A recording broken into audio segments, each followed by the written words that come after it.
Buenos días. A ver, hacedme un favor. ¿Qué pone en el programa de hoy?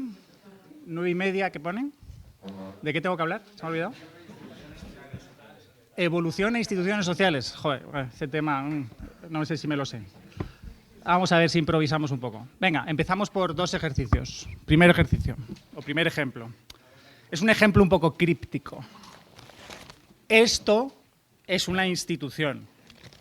Los que sepáis por qué os reís y los demás os preguntáis por qué es una institución. Y luego, vamos a poner otro ejemplo de institución. Y lo vais a hacer conmigo. Venga.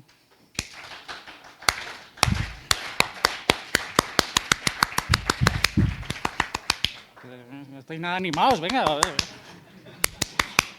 Esto es una institución. Sabéis hacerlo. Luego, si necesitáis interrumpir y tal, no pasa nada. Esto va de institución y evolución, o instituciones y evolución, o evolución e instituciones. Voy a empezar contándoos algunas cosas sobre evolución muy rápida, luego las iré mezclando, evolución e instituciones, y luego ya me meto con las instituciones, sobre todo la versión austríaca purista, digamos, mengeriana, hayekiana, combinándola con la versión o con las ideas que la ciencia moderna de, por un lado, genética y por otro lado, cultura, son compatibles con la versión austríaca. Esto es un aspecto en el que los austríacos dicen cosas muy interesantes, originales en su momento, pero que hoy ya están en el mainstream científico. Ideas sobre la evolución. La evolución, el proceso evolutivo, que voy a tratar de contaros algunas cosas sobre él, es verdad, es algo que ha pasado, que ha sucedido, y hay una teoría que lo explica, pero no es simplemente una teoría en el sentido de podría ser verdad, pero tal vez no estamos muy seguros. La evolución es correcta. Luego, los creacionistas tienen un serio problema intelectual de rechazar esa evolución y proponer unas ideas, creacionistas, religiosas o no, ideas de diseño inteligente, que no funcionan, que es que no son ciertas y no pueden ser ciertas. La evolución es un proceso ciego o no dirigido. A veces se dice aleatorio, al azar. No es totalmente correcto porque la evolución no sucede solo al azar. Es un proceso que no es previsor, no prevé nada, no prepara nada, no tiene planes. No es intencional, ya he dicho que no es dirigido, no es un proceso inteligente, pero al final llega a lugares, llega a sitios que nunca son definitivos, pero no tiene intención de llegar a esos sitios. Produce inteligencia, ha producido la inteligencia humana, la inteligencia también que tienen muchos animales, todos los organismos, todos los seres vivos tienen algo de inteligencia, algo de capacidad cognitiva, pero el proceso evolutivo no es inteligente. Y produce intencionalidad, los austríacos hablan mucho, todo el libro de Mises de la acción humana, en realidad se debería llamar la acción intencional. Pero el proceso evolutivo no es intencional. Algo que a mí me parece muy interesante y llevo años trabajando en ello es cómo la evolución produce intencionalidad sin ser ella misma un proceso intencional. Es un proceso lento, con muchísimos fallos y muchísimos costes. Pero como, digamos, como la evolución no es un agente que tiene que economizar, pues se puede permitir todos esos ensayos y tiene mucho tiempo y tiene gran cantidad de organismos que pueden probar y morirse y ya está. Pero lo bueno es que retiene lo que acierta, retiene lo que es exitoso, retiene lo que funciona y simplemente descarta los fracasos. Y por eso lo que ves al final tiene un sesgo, digamos, positivo de que funciona de éxito, porque lo que ha fracasado se ha eliminado y ya no lo ves. Es parcialmente aleatorio y parcialmente determinista. La gente que dice la evolución no puede funcionar porque las cosas no pasan por azar o cosas tremendamente improbables no pueden pasar por azar, ¿no? Hay una metáfora, es como si un tornado pasara por una chatarrería y al final, después del tornado, aparece un Boeing 747 con todos los aparatos funcionando. Si la evolución fuera por azar, luego la evolución es imposible, pero es que la evolución no funciona así. La evolución produce pequeños cambios aleatorios o ciegos, pero luego los retiene no por azar, los retiene porque funcionan y elimina los que no funcionan. Y esa retención es determinista. Es decir, tiene razones, tiene causas. No andas igual de bien con las piernas que tienes que si tuvieras 3 piernas o solo una o 4 o 5. Tienes los dedos la forma que tienen porque funcionan muy bien con este pulgar oponible. ¿No? Esto son cosas de ingeniería. Podemos hablar luego, si queréis, de mecanismos evolutivos y combinarlos en genes y lo que son los memes, que ya mencionan la palabra, que son simplemente las unidades evolutivas del mundo de la cultura. Vosotros igual habéis oído hablar de los memes como estos chistes, ¿no?, que se propagan por Internet, pero la idea de memes anterior es simplemente cualquier unidad cultural que puede copiarse. Entonces, igual que un gen es un trozo de material genético que puede copiarse, y no solo se copia, sino que codifica una proteína, es como la receta de una proteína, pues el meme es un contenido cultural. Un meme puede ser una palabra, o una frase, o una forma de vestir, o una forma de bailar, una forma de moverse, y entonces ya serán más o menos elementales o más o menos o más compuestas. Si queréis, al final de la charla, o quizá durante ella, me preguntáis sobre las versiones más clásicas de la teoría evolutiva y los temas más modernos sobre los que se está investigando, que es, por ejemplo, selección multinivel. Si habéis leído a Dawkins o a otra gente más moderna, Dawkins enfatiza, Richard Dawkins, el mundo del gen. No hay que fijarse tanto en los organismos, ni siquiera en las especies, sino en el mundo del gen. Lo que se reproduce al final es el gen. Pues podemos ver desde el mundo, desde la cultura, qué es lo que se reproduce. ¿Solo las ideas o complejos de ideas más sofisticados, no tan elementales, no tan simples? ¿O lo que se reproduce y lo que sobrevive son grupos, serían ideas hayekianas, que tienen determinadas ideas, que tienen una determinada cultura que funciona mejor que otras? Las ideas de epigenética, si habéis oído hablar de ello, es rasgos que no son estrictamente genéticos, pero que también se pueden transmitir de madres a hijos o de padres a hijos. Y lo que vamos a hablar sobre toda esta charla es evolución a nivel cultural, no tanto a nivel genético, aunque las vamos a comparar, sino a nivel cultural, ¿vale? Algunos autores, si queréis, al final de la charla me preguntáis por libros, y si no sabemos escribirlo lo ponemos aquí o lo buscamos en Internet. El autor de la escuela austriaca que primero trata estos temas es Menger, Karl Menger, y luego el premio Nobel Friedrich Hayek es el más evolucionista de todos, el que más desarrolla estas ideas. Si os fijáis, la otra ala del movimiento austriaco, Mises, Rothbard, no son tan evolutivos, o sea, no tan evolucionistas, no tratan tanto en profundidad estos temas. En el mundo que no es la escuela austriaca, pues tenéis Charles Darwin, que se puede leer, incluso los libros de Charles Darwin no son libros que leas y dices, esto es muy anticuado y no es un rollo y no hay manera, ¿no? Hay libros como El origen de las especies que se puede leer.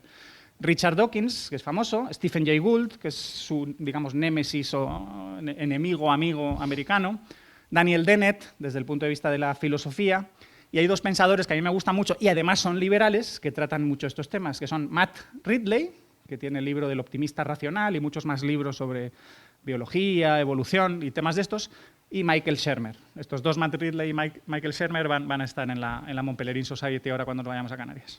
¿Vale? ¿Qué es una institución? Os lo podría preguntar como pregunta de examen. Si habéis estudiado un poco ya la escuela austriaca, es la típica cosa que se pregunta porque en una sola frase, con pocas palabras, ya se puede explicar. Es un patrón pautado de conducta, es decir, algo regular, repetido, generalizado, de comportamiento, de cómo se hacen las cosas.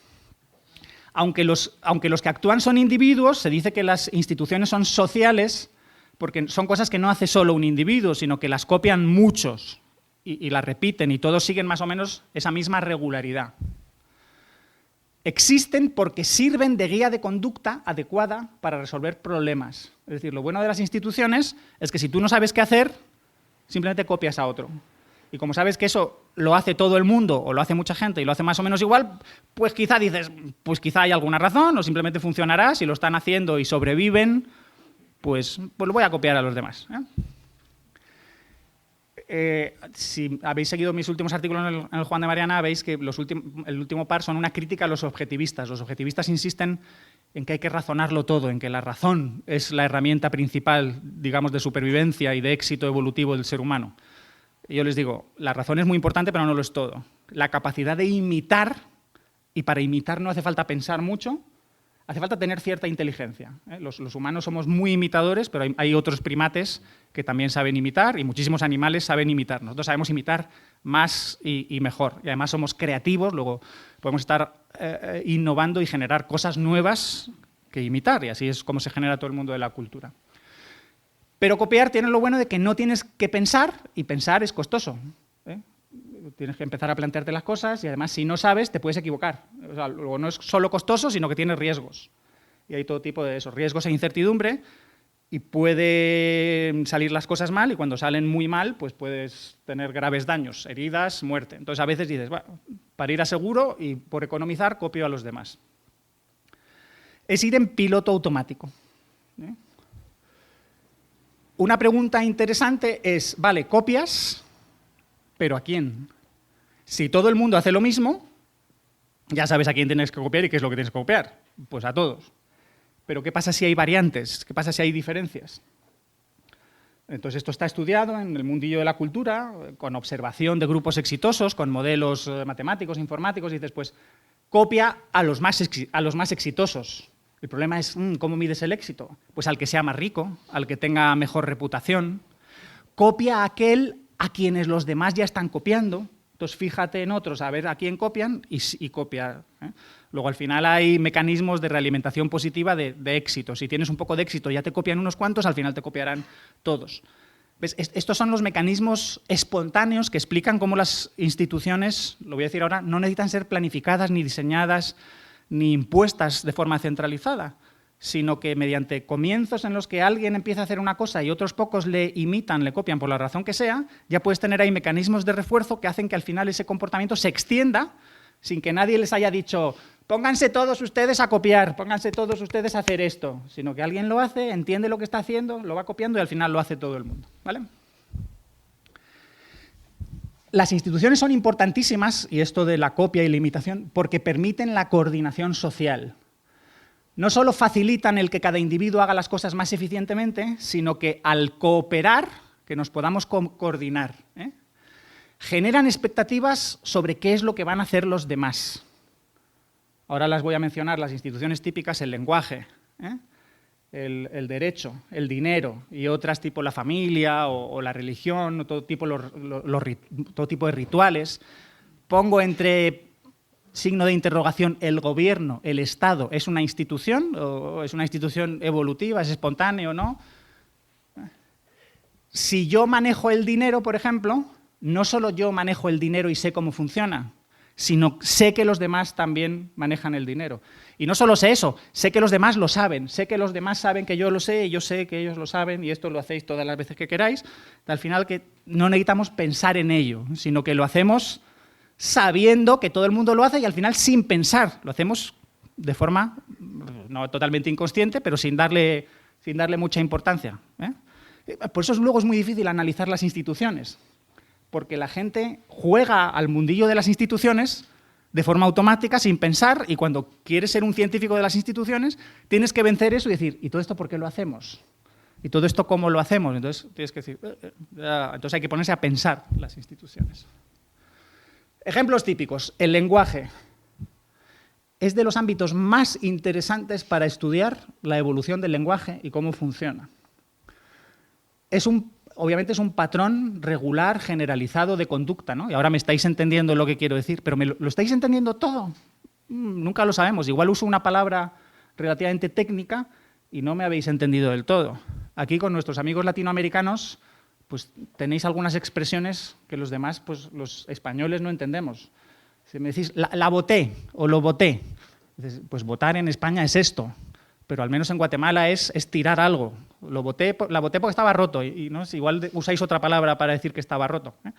Luego, las instituciones, una idea principal, no son perfectas, no son nunca totalmente universales y totalmente homogéneas.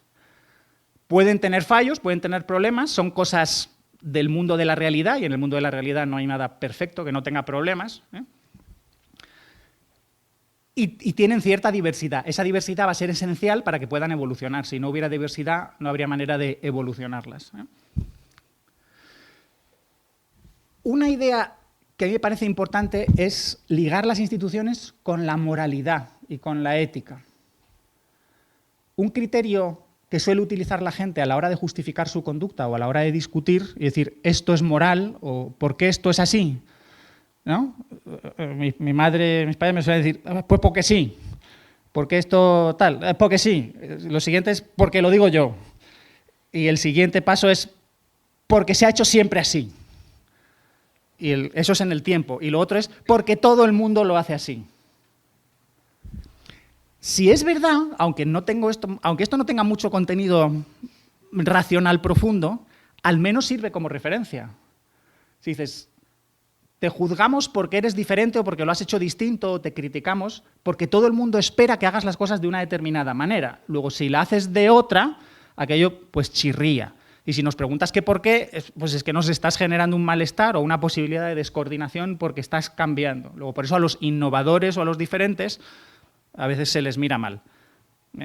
Hay muchísimas tendencias, voy a comentar ahora un poco más de eso, en las sociedades de conformidad, de parecerse a los demás y de eso, de no ser demasiado diferente, pues para que te acepten, para mostrar como sumisión a los demás y que no eres un enemigo, sino que eres alguien que piensa como todos y eres alguien leal, fiel, comprometido con el grupo. Y por otro lado también existe la posibilidad al revés. Si quieres ser alguien especial y llamar la atención, pues rompes los esquemas y, por ejemplo, generas el punk en música. Cuando ya el rock sinfónico están totalmente hastiados, ya repiten, hacen lo mismo, cada vez con más volumen, estadios más grandes, melenas más enormes, pues salen los punkis y hacen algo distinto. Pero luego los punkis se vuelven mainstream y hay que hacer otra cosa. El grunge, el indie, lo alternativo. Todo el mundo de la cultura y las instituciones es un mundo de convertirse en algo mainstream, algo generalizado, popular, conocido, digamos estándar, pero que haya alguien en el margen que trata de cambiar eso o romperlo, pero que al final probablemente genere un nuevo mainstream. ¿Vale? De las ideas más importantes de Menger y Hayek es que las instituciones no son inventadas conscientemente, ni planificadas, ni diseñadas por grandes genios. Que si os fijáis, muchos grupos tienen ideas contrarias. Es típico en muchas culturas. Hubo un señor muy sabio en el pasado, un héroe, y tiene un nombre, que nos enseñó a cazar, o que nos enseñó a hablar, o que nos trajo hasta aquí, o que estableció la tradición. Aquí hay muchísimas leyendas y mitos pues que quizá tengan una realidad de componente histórica de que tal vez hubo una persona que era un genio y que mejoró mucho algo e influyó mucho sobre los demás y todo el mundo piensa que todo viene de ese individuo. Pero lo más probable es que las instituciones no funcionen así, sino que participen grandes cantidades de personas de forma inconsciente y se vaya generando ahí un pozo de conocimiento de muchísimo tiempo y muchísimas personas. Esto es lo que se llaman procesos evolutivos. Normalmente decimos de prueba y error. A mí no me gusta demasiado la expresión prueba y error porque parece que dices prueba y falla. O sea, automáticamente solo puedes probar y fallar. En inteligencia artificial hay otro término que me gusta más que es generate and test. Genera y comprueba. O sea, test y el test puede salir mal y normalmente se suele decir que la mayor parte de los tests salen mal porque si estás en un ámbito totalmente novedoso es que no sabes, como no sabes vas a fallar, pero irás aprendiendo, genera muchas veces y alguno funcionará. Entonces, las instituciones condensan grandes cantidades de información. Son resultado de muchos individuos que actúan intencionalmente. Mises y los austríacos insisten en la acción intencional, teleológica, hacia un fin, hacia un objetivo, que tú la estás pensando y tienes un plan de acción, que ya te estás imaginando algo que deseas y desarrollas mentalmente una estructura de acciones que dices, conseguiré esto. Pero normalmente nadie se ha sentado a decir, me voy a inventar una institución, venga, voy a ver cómo funciona mejor la sociedad o cómo hacemos, entonces voy a diseñar una institución. Sino que las instituciones son el pozo de consecuencias no previstas y no deseadas de las acciones de muchísimos individuos, que resultan ser exitosas, se copian unos a otros y va quedando eso ahí. Hay una tensión en el ámbito de las instituciones y es que, por un lado, tienen que ser estables. Si las instituciones cambian cada minuto o varían mucho de unas personas a otras, no sirven de gran cosa. Pero no pueden ser totalmente estables en el sentido de constantes, estacionarias y perfectamente universales.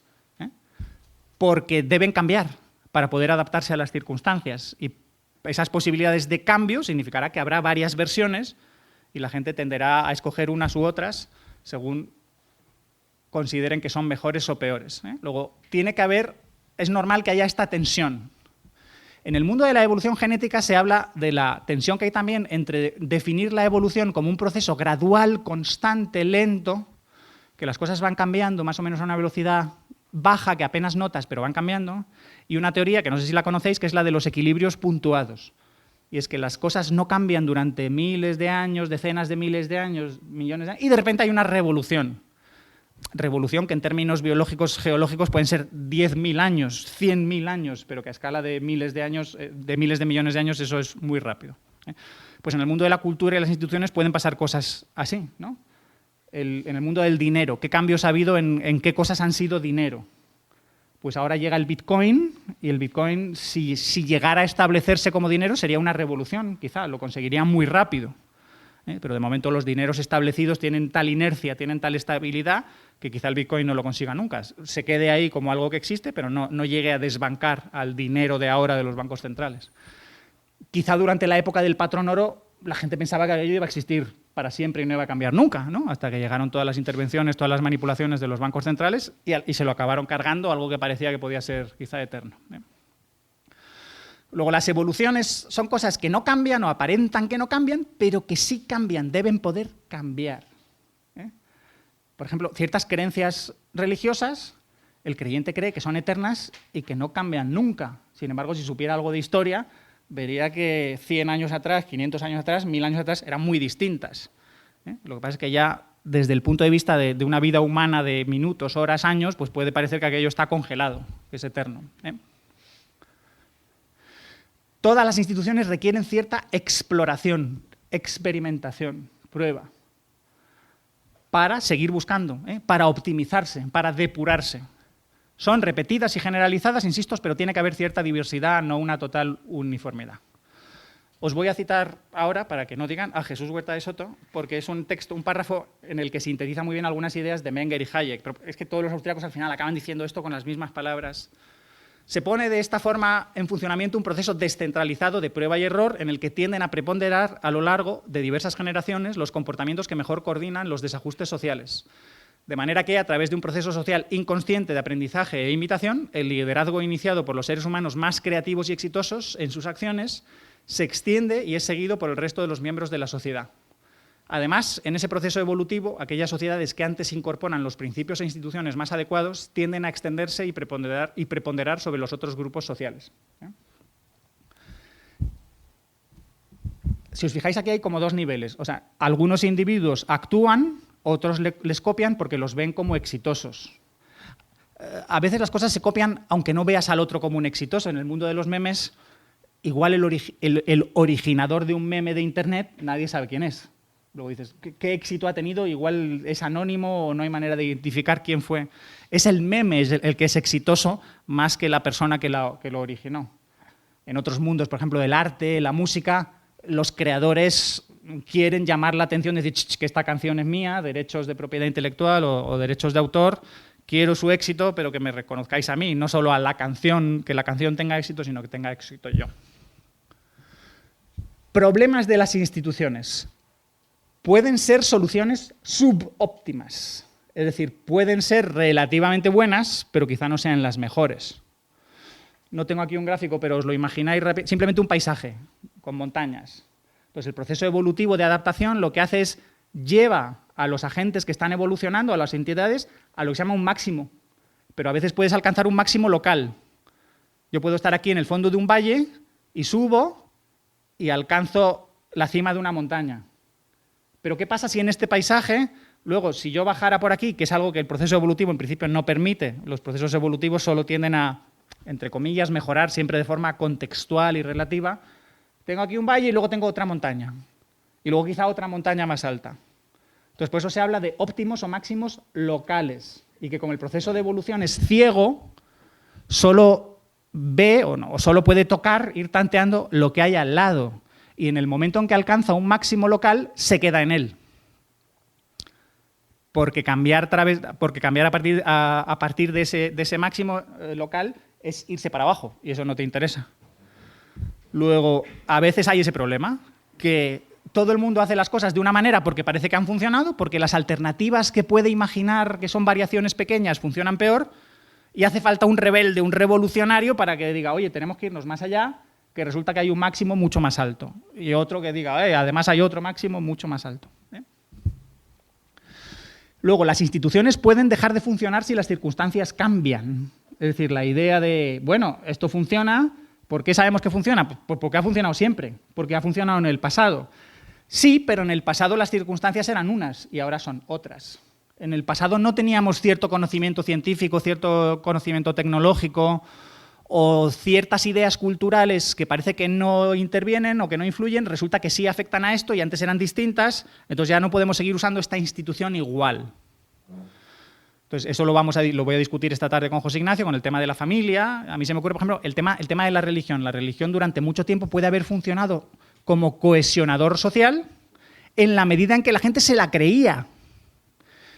Pero en esas épocas antiguas la ciencia prácticamente no existía, o el conocimiento científico era muy pequeño, y a veces hasta se mantenía en secreto o era como dedicado solo a especialistas. Pero en cuanto el conocimiento científico se extiende, pues es que ciertas ideas de la religión ya la gente las mira y dice, pero ¿cómo nos hemos creído esto? Entonces, ¿qué pasa con todo el aparato institucional que hay en torno a la religión? ¿Puede seguir funcionando con las circunstancias distintas o no? Entonces, parte del debate interesante de las instituciones es, oye, ¿qué hacemos con ellas? ¿Seguimos confiando en ellas o las intentamos adaptar a los nuevos tiempos en los que las circunstancias han cambiado? Y es muy importante entender que en la historia de la humanidad todo se está acelerando. Todos los cambios tienden a ir cada vez más deprisa. Ayer creo que fue Martín el que puso la explosión de productividad, de producción con la revolución industrial, ¿no? El palo de hockey de riqueza, nada, nada, nada, nada, y de repente un crecimiento exponencial. Pues eso lo ves en muchos ámbitos. Se suele decir que investigación científica se produce cada año más que lo que se ha producido, pues yo qué sé, en los 10, en los 100 años anteriores. Cambios culturales, pues un poco lo mismo. Cada vez cambia todo y cambia más deprisa. De tal manera que cambios de moda, que ahora dices, bueno, en una temporada ya todo distinto. Y dices, bueno, esto antes llevaba un par de años, antes 10 años, pues ahora todos los cambios van muy deprisa. Y una de las cosas que a mí más me preocupan de las instituciones y de la gente que confía demasiado ingenuamente en ellas, es decir, que son un poco conservadoramente hayekianos y solo ven el lado conservador y no el lado peligroso, es que las instituciones pueden ser estructuras de opresión. Es decir, son modos de coordinación social, pero la coordinación a veces es para oprimir a la gente. Entonces, el ejemplo más claro es el sistema de castas en la India. Es una institución social, todo el mundo sabe que es un sistema y lo sigue estrictamente, pero al final es para que unos opriman a otros. Y podemos decir si el consenso socialdemócrata es la institucionalización de una serie de ideas que los liberales decimos, leñe, esto es un sistema que no funciona y que todo el mundo parece creer que sí y a ver cómo lo cambiamos. ¿Vale? Lo que diría Hayek, bueno, el Hayek que no es conservador pero que advierte, o lo que dicen los conservadores es, vale, pero cuidado con intentar cambiar o eliminar una institución, sobre todo si no entiendes cómo funciona, o si tienes un conocimiento superficial de la misma, si no sabes para qué sirven las cosas. Ten cuidado a la hora de hacer ingeniería social, porque es peligroso. Hay un ejemplo en una película de Lars von Trier, que no me acuerdo cuál es, igual os acordáis vosotros, en los que hay un campo y hay unos árboles al final del campo. Y no me acuerdo por qué esos árboles como que les molestan. Quizá es porque quieren que el campo sea más amplio para tener mejores vistas, o para si tienes un tractor que no se tenga que parar y luego darle la vuelta y seguir arando otro campo que haya por detrás. Entonces dice, pues vamos a tirar estos árboles porque parece que no sirven para nada. El problema es que no han pensado lo suficiente para qué pueden servir esos árboles. Esos árboles resulta que sirven para cuando hay un viento muy fuerte, que no ocurre todos los años, sino que ocurre cada mucho tiempo, que no se lleve la tierra. Y es que la tierra, el viento cuando es muy fuerte, se lleva la capa superior de la tierra, que es lo que hace que esa tierra sea fértil.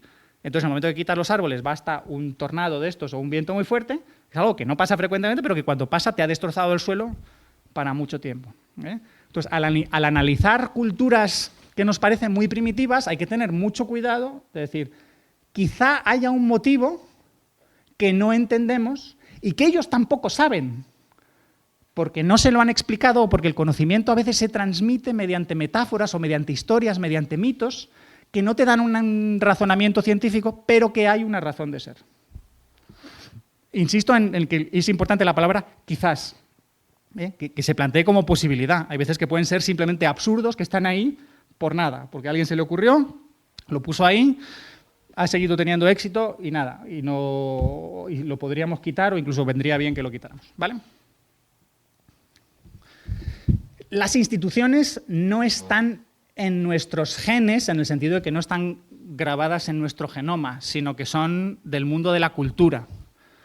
Nuestros genes producen cerebros que son capaces de aprender, que son capaces de imitar. Y al imitar, generamos el mundo de la cultura, al imitar y al innovar. Pero no están grabadas en nuestros genes, no está grabado en nuestros genes el lenguaje en detalles concretos. Se supone que hay un instinto del lenguaje, aunque esto está muy discutido en las versiones de Chomsky e incluso de Pinker, hoy están ante muchas críticas que a mí empiezan a parecerme muy sólidas de que el lenguaje es más cultural, cada vez tiene más componentes culturales, o sea que la explicación cultural cada vez es más convincente. Hay aspectos genéticos, pero cada vez probablemente son menos importantes, menos relevantes, ¿eh?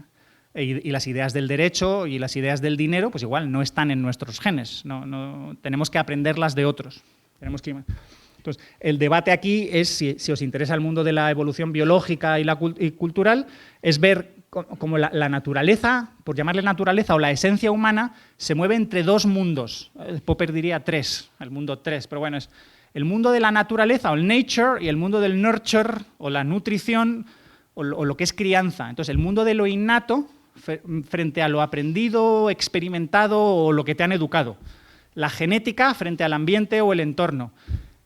Aquí habría dos grandes campos para entender la mente humana, que serían el campo de los genes, sería lo que estudia la psicología evolucionista. La psicología evolucionista, que en Latinoamérica a veces tienden a llamarla psicología evolutiva, pero el problema es que la palabra psicología evolutiva ya la cogieron los psicólogos del desarrollo infantil. Pues os sugiero que la llaméis evolucionista. Estudia, bueno, la mente humana, incluso aunque no haya cultura, qué estructuras, qué tendencias, qué predisposiciones tiene, que ya son innatas y que están en los genes. Entonces eso sirve para explicar ciertos rasgos universales o más o menos universales, porque siempre hay, insisto, diversidad, siempre hay variedad, ¿eh? Y también la psicología evolucionista puede explicar diferencias, por qué los hombres son distintos de las mujeres, ¿eh? Por qué sus estrategias reproductivas pueden ser distintas. Entonces, por un lado están los genes y la psicología evolucionista, y por otro lado están la cultura y los memes. Entonces, el debate científico actual es investigar estas dos cosas y ver cuál tiene más peso, cuál influye más. Hasta los años 70, básicamente, el pensamiento sociológico y quizás psicológico dominante era que todo era cultura. Era todo muy progre, todo era entorno, todo era educación. ¿Quién promovía eso? Pues gente que era bastante progre y que se movían en el mundo de la cultura. Luego decían a todos, nosotros somos los importantes, escucharnos a nosotros. Nosotros somos educadores, todo es educación. Ha llegado a haber ejemplos totalmente aberrantes, como un niño judío al que al hacerle la circuncisión, pues el rabino se le fue el cuchillo y le rebanó medio pene. Y entonces les dijo a los padres, esto no es una anécdota, esto es real. Bueno, es una anécdota en el sentido que solo es un caso, pero... bueno, pues se me ocurre que lo que podemos hacer es, ya el pene no hay manera de reconstruirlo, al menos con las técnicas que había entonces, se lo quitamos del todo y le construimos una vagina, que es algo relativamente fácil. Y ustedes le educan para que sea niña, o sea, como si fuera una niña. Y lo hicieron así, los padres.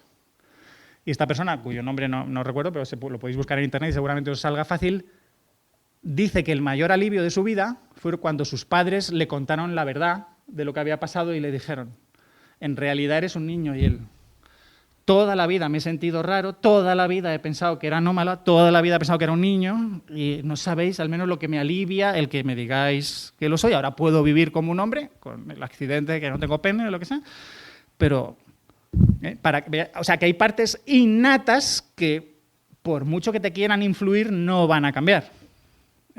No van a cambiarte lo que eres o lo que sientes. Más cosas. Parte de la discusión de genes y memes es, ¿los genes y los memes son enemigos? ¿Van en contra unos de otros? ¿O pueden ser, digamos, amigos y cooperar? Un caso en que los memes pueden ser enemigos de los genes puede ser una secta en la que al final pues todos se suicidan, ¿no? Todas estas sectas locos que se van a cualquier sitio apartado y tienen un líder muy carismático que quizá en el momento final, cuando ya ve que no tiene salida, pues, o sea, han pasado, ¿no? Sectas, ya no me acuerdo los nombres, pero que se han acabado suicidando todos, porque creían, probablemente les prometieron que iban a acceder a un plano de existencia superior, o que había una nave que estaba detrás de Júpiter escondida esperando para llevarse a los que estaban dispuestos a acometer el viaje astral. Entonces estos son memes, son ideas que se implantan en la cabeza de la gente se las cree, y si entiendes la mente humana como la explican bien los austriacos, la gente actúa no según las cosas que sabe, sino según las cosas que cree saber. Luego actúas racionalmente en el sentido de que esas son tus razones. Son absurdas, o son acientíficas, o son incorrectas, o irreales, pero son sus razones, ¿no? Entonces, esos memes habrían destrozado esos genes, si es que esos genes todavía no se habrían reproducido. Y así se pueden analizar, pues, qué ideas, nosotros podemos decir, el socialismo es un meme, pues que es dañino, o que al menos es dañino en las circunstancias actuales. Hay grupos pequeños en los que algo parecido al socialismo, un socialismo como a pequeña escala, como, yo qué sé, una comunidad monástica, ¿no? Un convento donde nadie tiene propiedad individual y donde hay un abad o alguien que manda, que es el que dice qué es lo que hay que hacer, y hay una planificación que es siempre la misma y ya está, ¿no? Me está aplaudiendo Pablo, ya, 5 que sí. Esos son ejemplos de memes que podemos decir que son dañinos, y estamos nosotros en lo que se dice que es el mercado de las ideas. A mí la expresión el mercado de las ideas no me entusiasma nada, porque las ideas, más que comprarse y venderse, que también lo hacen, se pelean para matarse. O sea, estamos en la guerra de las ideas, en la batalla de las ideas, y lo único que decimos es que nuestra batalla es no violenta, en el sentido, sino que no luchamos contra el portador de las ideas, aunque nos gustaría partirle la cara quizá a veces, nos retenemos, pero luchamos contra sus ideas, y si hace falta le decimos que son idioteces, o que es un idiota, o lo que sea, o no. Bueno, pero que hay una guerra de las ideas.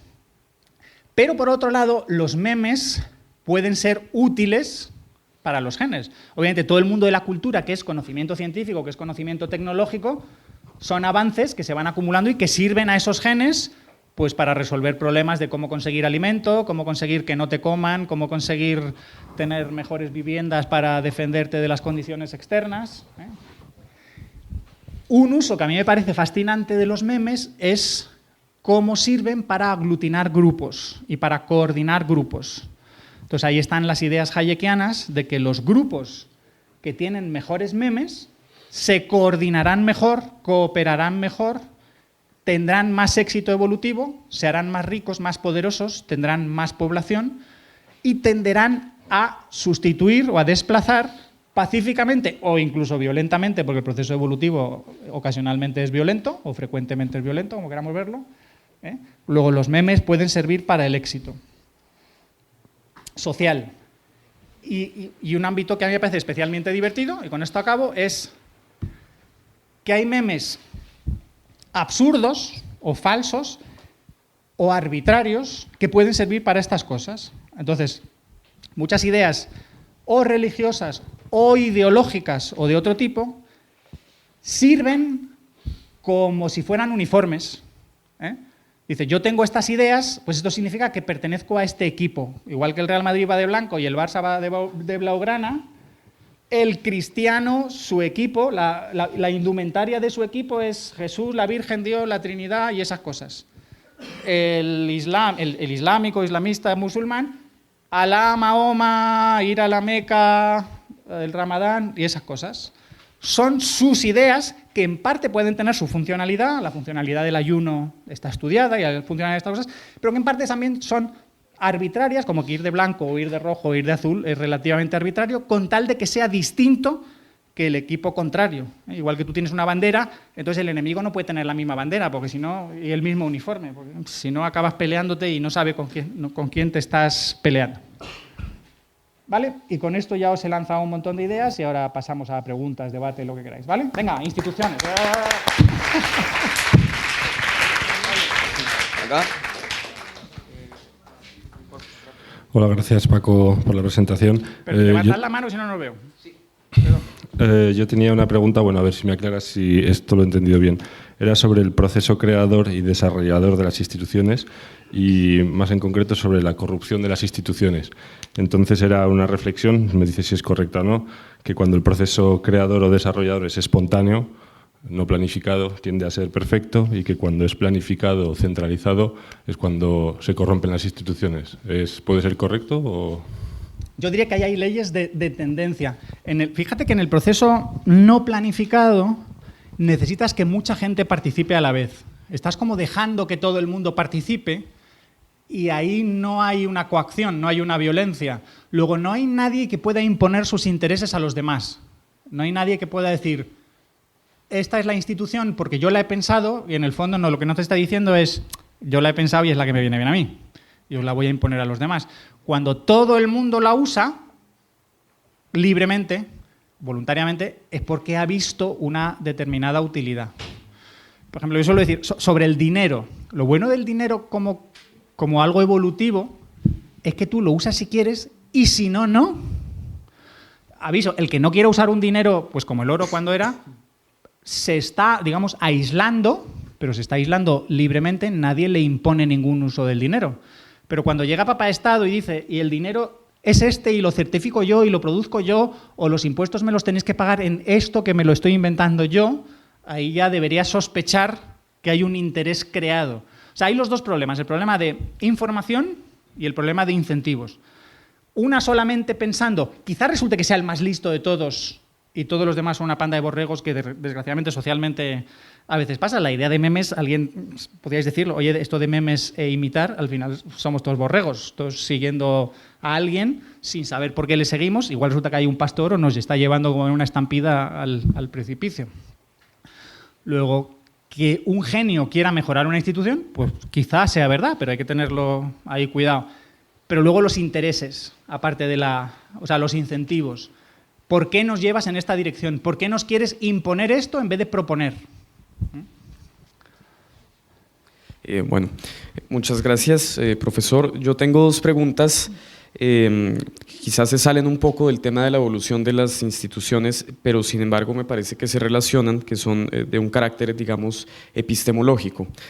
Ya veo que algunos quizás me tilden de tibio, pero me gustaría saber su opinión sobre la tesis popperiana de que para que haya conocimiento y cognición tiene que haber tradición, tiene que haber una serie de valores tradicionales, y en segundo lugar sobre la idea popperiana también de que el conocimiento y la evolución de las ideas es muy similar al proceso evolutivo, digamos, pues darwinista.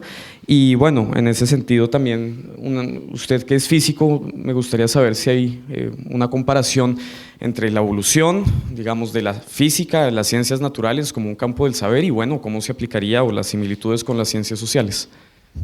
Sí, no, tiene que ver con lo que hemos visto y es muy interesante. Yo me he fijado más en las instituciones como conocimiento para la coordinación social, pero tú ahora me enfatizas el aspecto, digamos, científico-epistemológico, que también es correcto.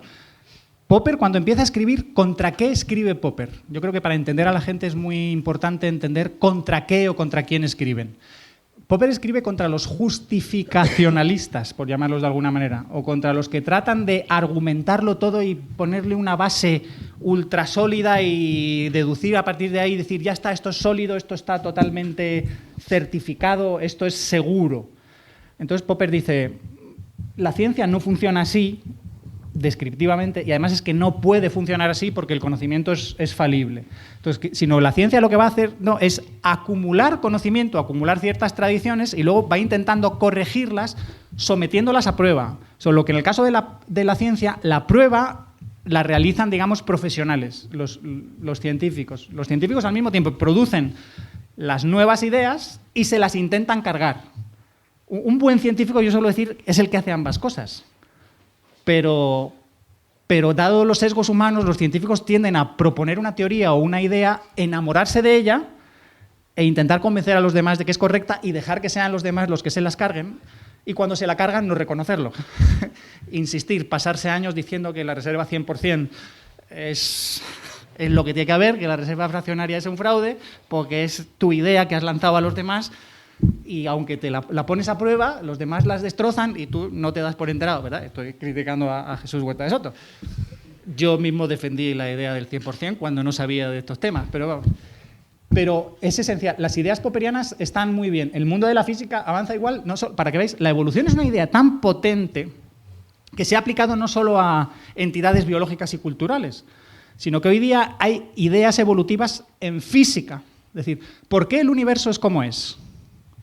¿Por qué resulta que parece que hay una cosa que se llama principio antropocéntrico, que esto está fine-tuned, afinado para que existamos nosotros? Lo cual no es del todo cierto, pero bueno. Entonces, la gente dice, un creador omnipotente y benevolente que nos puso todo para que funcionara bien y pudiéramos existir nosotros. Pues los cosmólogos han dicho, pues no, lo que pasa es que es posible que haya múltiples universos con distintos parámetros, distintas características, distintas interacciones y que nosotros vivimos en el adecuado. Y que estos universos además puedan reproducirse mediante procesos de Big Bang o a través de agujeros negros. Entonces hay esa multiplicidad de universos, que no tiene por qué ser infinitos, pero sí muchos. Algunos funcionan en el sentido de que permiten la vida y otros no, y nos permiten la vida más inteligente. Entonces la evolución al final se aplica a todo y es un principio explicativo muy, muy potente. Popper tiene problemas, como que Popper, los físicos le han dicho que bueno, que lo suyo es un ideal, pero que en la realidad no va así, la gente trata de justificar teorías en vez de cargárselas.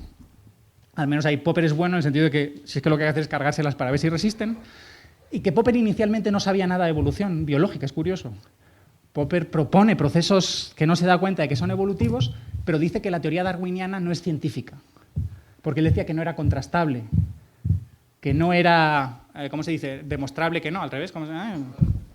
Falsable, la idea, que no era falsable. Los biólogos tuvieron que decirle, sí, claro que esto es falsable, si encontráramos un fósil en un sitio donde es imposible a priori que pudiera estar, eso sería un mecanismo de falsación. ¿Vale? Venga, ¿más? Sí, buenos días. Yo, viendo un poco que has hablado más acerca de las instituciones sociales, culturales, quería saber qué opinión te supone a ti las instituciones políticas, ¿no? La concepción que tú tienes, pero sobre todo para entender el funcionamiento de las instituciones públicas en relación a las instituciones sociales, ¿no? Es decir, en qué medida las instituciones sociales pueden influir en las instituciones políticas, es decir, a instituciones políticas fuertes, menos influencia de estos fenómenos culturales, ¿no? Sobre todo por los fenómenos que hemos visto no solo en Europa, en América Latina.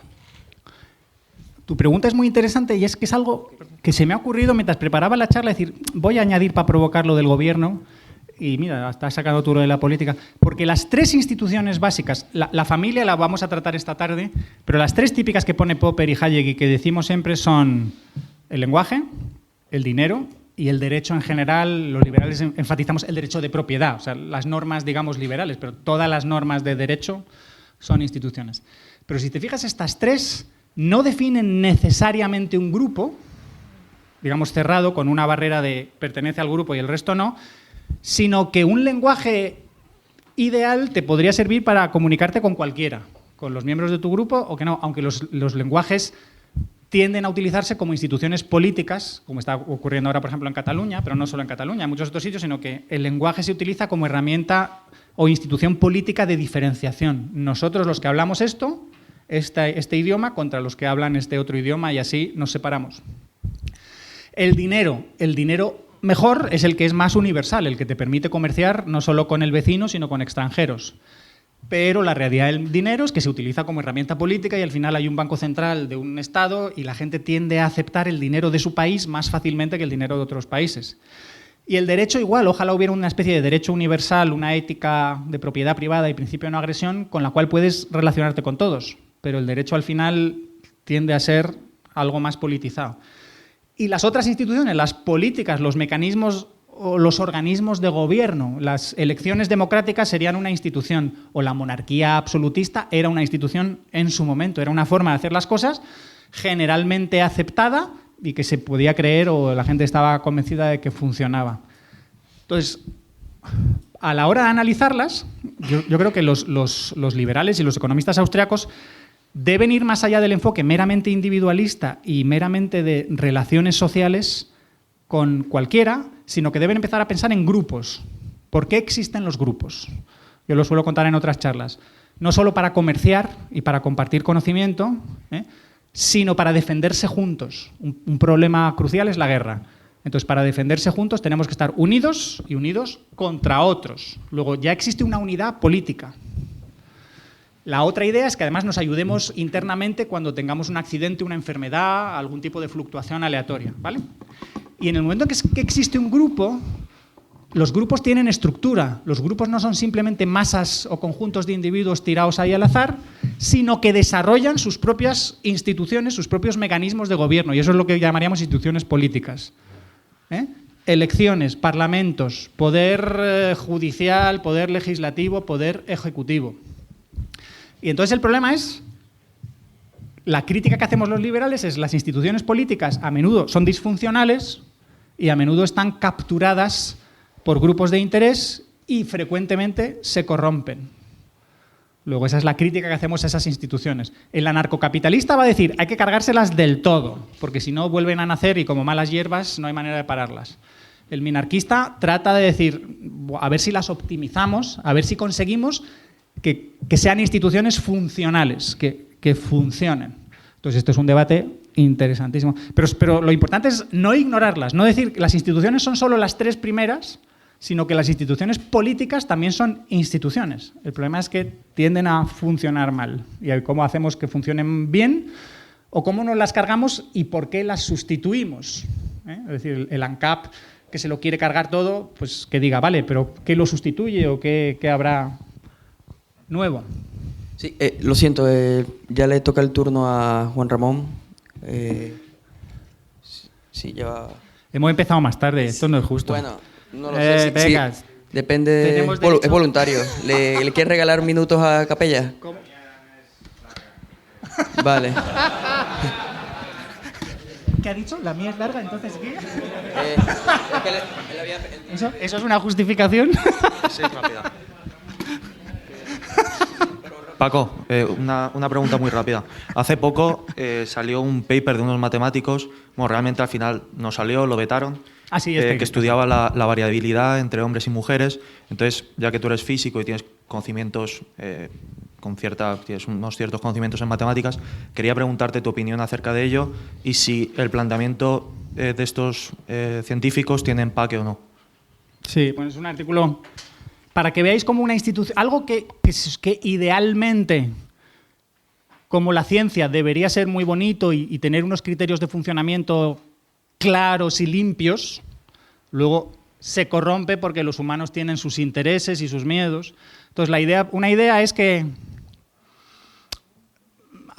se busca responder a una pregunta. ¿Por qué hay más hombres que mujeres en puestos de poder o premios Nobel o grandes artistas o grandes intelectuales? Entonces, una respuesta inicial malvada, puede tener su parte real, es el patriarcado, la exclusión de la mujer, que tiene gran parte de realidad históricamente. Otra siguiente respuesta más genética es el hombre es en promedio más capaz que la mujer, al menos en ciertos ámbitos, luego en esos ámbitos tenderán a destacar más los hombres. Y otra respuesta que creo que es más acertada es el hombre y la mujer probablemente en promedio son iguales o las diferencias son muy pequeñas en muchos ámbitos, pero la dispersión de rasgos es mayor. De tal manera que lo que decís las mujeres de todos los hombres sois iguales, lo siento, pero es al revés. O podría ser al revés. Resulta que las mujeres son más iguales, mala palabra, son más mediocres, son más uniformes, es decir, hay menos diferencias entre mujeres, con perdón. Esto no es cierto, las hay espectacularmente guapas. Bueno, mientras que los hombres son más geniales, pero también más totalmente tontos, totalmente gilipollas, ¿eh? Entonces dices, ¿por qué ves más premios Nobel? Porque estás viendo la cola de la distribución en un extremo y no te estás fijando que hay más hombres en la cárcel, más hombres que se suicidan, más hombres que tienen algún tipo de enfermedad mental o algún tipo de eso. Entonces, una de las cosas que explica la dispersión de rasgos es que la mujer, psicología evolucionista de diferencias del sexo, es el selector en la pareja. La mujer es selectiva. El hombre debe competir por la mujer y a la hora de competir, cuando empiezas a competir, generas unas presiones para mejorar que como esas mejorías no están garantizadas, hacen que los individuos que están compitiendo entre sí, su curva de distribución de rasgos se aplane, se extienda, porque si no tendrían a ser más iguales y no competirían. Luego se genera esta curva. Luego hay explicaciones que a mí me parecen relativamente correctas, luego habría que profundizar a ver si esto es... Y les han dicho que ese paper pues, que no lo podían publicar porque era políticamente arriesgado y que no les gustaba. Entonces ha sido el último mini escándalo así científico. Sí, triste, pero... ¿Vale? Venga. Hola. ¿Qué? No, Rayo tiene una pregunta. Pues vale, pero tienes que venir entonces. Ve viniendo mientras preguntan. Si te parece... No te preocupes. No te preocupes, que a ti te dejan acabar 5 minutos tarde. ¿Por qué te parece que las instituciones culturales cambiaron con mucha mayor velocidad en el siglo XX respecto a los anteriores siglos? Porque ahora hay mucha más capacidad de producir y mucha más capacidad de transmitir, o sea, todo lo que es medios de comunicación. Y no solo eso, también porque se han relajado ciertas costumbres de control social. Es decir, ciertas cosas se van permitiendo que antes no eran aceptadas. O sea, todo el proceso de aceleración es tecnológico y social, cultural también. ¿Vale? Venga, gracias.